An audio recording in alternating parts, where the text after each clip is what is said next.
విలువ లేని చోట మాట్లాడకూడదు. ప్రేమ లేని చోట ఆశపడకూడదు. అలాగే దూరం పెడుతున్న వారికి దగ్గర అవ్వకూడదు. నిర్లక్ష్యం చేసే వారి కోసం ఎదురు చూడకూడదు. భారం అనుకునే వాళ్ళతో భావాలను ఎప్పుడూ కూడా పంచుకోకూడదు. అలాగే మనకు కాని దానిపై ఆశలను పెంచుకోకూడదు. అర్థమైందనుకుంటా. మీ కష్టాన్ని ఇక్కడ ఎవరూ కూడా గుర్తించరు. అందరూ ఫలితాన్ని చూస్తారు. ఎంత తెలివిగా, అలాగే ఎంత ముందుగా గమ్యాన్ని చేరావన్నదే ముఖ్యం. ఈ రోజుల్లో మనతో ఎంతమంది ఉండాలి అన్నది మనం చెప్పే అబద్ధాల మీద ఆధారపడి ఉంటుంది. నిజాలు మాత్రమే చెప్తే మన ప్రాణ స్నేహితులు కూడా మనల్ని శత్రువులా చూస్తారు. మాట్లాడాలని మనసులో ఉంటే ఎలా అయినా మాట్లాడతారు.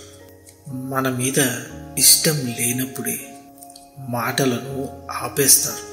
మనుషుల్ని నమ్మి బ్రతకడం వేరు, నమ్మిస్తూ బ్రతకడం వేరు. నమ్మి బ్రతకడంలో ప్రేమ ఉంటుంది. అదే నమ్మిస్తూ బ్రతకడంలో స్వార్థం మాత్రమే ఉంటుంది. ప్రేమ అంటే కలిసి ఉండటం మాత్రమే కాదు, దూరంగా ఉన్న మనసుకి దగ్గరగా ఉండటం. కలుసుకోలేకపోయినా మనం ఇష్టపడే వాళ్ళని ప్రేమిస్తూ ఉండటం. అర్థమైందనుకుంటా.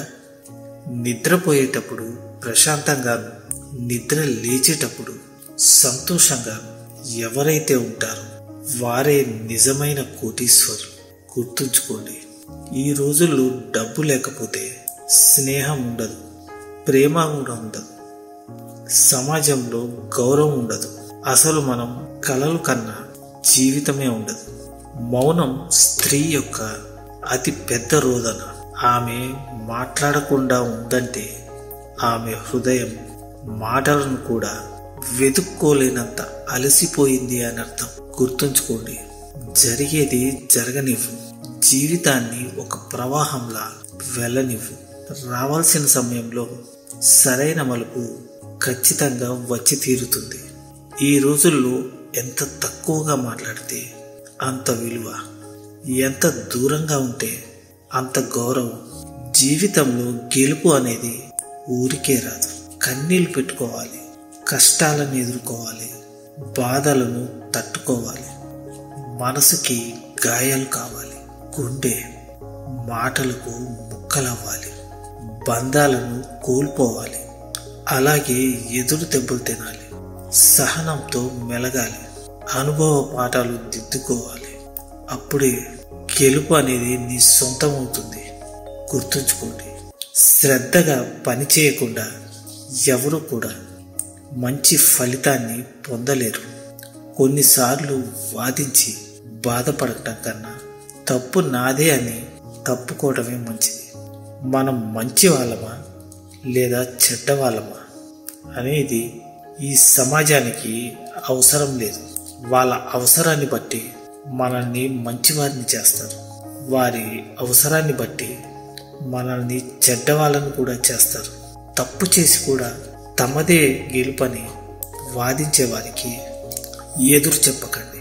నిజానికి ఆ వాదనల్లో న్యాయం లేదని వారికి కూడా తెలుసు. కానీ అహం అడ్డంగా ఉండటం వల్ల వారు ఒప్పుకోలేరు. మనిషి యొక్క గొప్పతనం అనేది 6 అడుగుల అందంలో కాదు, ఆలోచించి మాట్లాడే 6 అంగుళాల నాలుక మీద ఆధారపడి ఉంటుంది. గుర్తుంచుకోండి. ఏ బంధం శాశ్వతం కాదని తెలిసి కూడా మమకారం పెంచుకోవడం జీవితంలో మనం చేసే అతి పెద్ద తప్పు. లక్ష్యాన్ని నిర్దేశించుకోండి, ఒక ప్రణాళికను రూపొందించుకోండి, దృష్టిని కేంద్రీకరించుకోండి, కష్టపడి పని చేయండి, విజయం సాధించండి. అలాగే వినయంగా ఉండండి. మనిషి అనేవాడు మంచి కోసం మారాలి, అంతేకాని అవకాశాల కోసం కాదు. నువ్వు పూజించాల్సిన తొలి దైవం తల్లిదండ్రులు. నీలో ఎప్పటికీ రాకూడనిది విరక్తి. నీలో ఉండాల్సినది ఓర్పు, అలాగే బుద్ధి. నీలో ఉండాల్సిన మంచి గుణం మన్నించే గుణం. మనిషికి ఉండే భయంకరమైన రోగం అత్యాశ.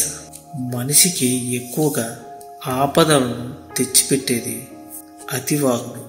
మనిషి చెయ్యవలసింది సహాయం, మనిషి చెయ్యకూడనిది ద్రోహం, వదలకూడనిది స్నేహం, వదిలేయాల్సింది వాదన.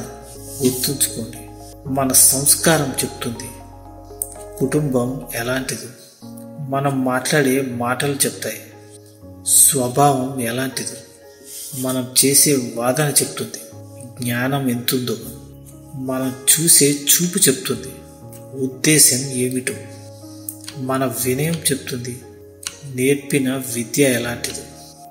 నమ్మకం లేని స్నేహం, అలాగే విలువ ఇవ్వని బంధం, అర్థం చేసుకోలేని ప్రేమ, ఉన్నా ఒకటే లేకున్నా ఒకటే. జీవితంలో విలువ ఇవ్వని బంధాలను పెంచుకోవద్దు, విలువ ఇచ్చే బంధాలను వదులుకోవద్దు. ఏది ఎక్కువగా ఆశించకు.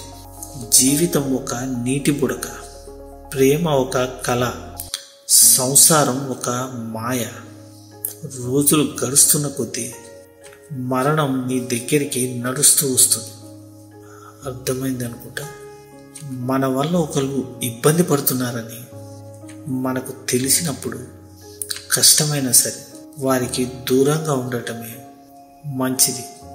కొందరు మొదట్లో చాలా బాగా మాట్లాడతారు, కానీ కొత్త పరిచయాలు పెరిగే కొద్దీ ఎందుకో తెలియదు మనమంటే చిరాకు, నిర్లక్ష్యం, అసహ్యం, కోపం ఇవన్నీ వచ్చేస్తాయి. కానీ ఎవరు విలువ ఏంటి అన్నది కాలమే చెప్తుంది. ధైర్యంగా ఉండండి.